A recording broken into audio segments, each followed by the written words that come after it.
சங்கீதம் 144. என் கைகளை போருக்கும் என் விரல்களை யுத்தத்திற்கும் படிப்பிக்கிற என் கண்மலை ஆகிய கர்த்தருக்கு ஸ்தோத்திரம். அவர் என் தயாபரரும் என் கோட்டையும் என் உயர்ந்த அடைக்கலமும் என்னை விடுவிக்கிறவரும் என் கேடகமும் நான் நம்பினவரும் என் ஜனங்களை எனக்கு கீழ்ப்படுத்துகிறவருமாயிருக்கிறார். கர்த்தாவே, மனுஷனை நீர் கவனிக்கிறதற்கும் மனுபுத்திரனை நீர் எண்ணுகிறதற்கும் அவன் எம்மாத்திரம். மனுஷன் மாயைக்கு ஒப்பாயிருக்கிறான், அவன் நாட்கள் கடந்து போகிற நிழலுக்கு சமானம். கர்த்தாவே, நீர் உமது வானங்களை தாழ்த்தி இறங்கி பர்வதங்கள் புகையும்படி அவைகளை தொடும். மின்னல்களை வரவிட்டு சத்துருக்களை சிதறடியும். உமது அம்புகளை எய்து அவர்களை கலங்கடியும்.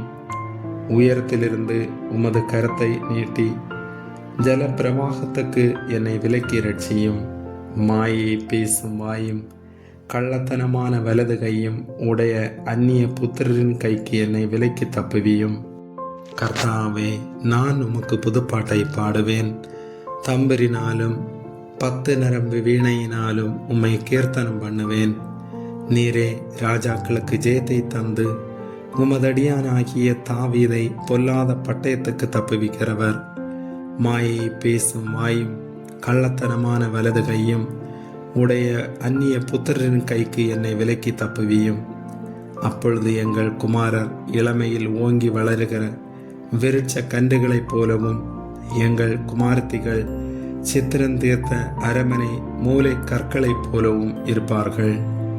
எங்கள் களஞ்சியங்கள் சகலவித வஸ்துக்களையும் கொடுக்கத்தக்கதாய் நிரம்பியிருக்கும். எங்கள் கிராமங்களில் எங்கள் ஆடுகள் 1000-10,000 பலுகும்.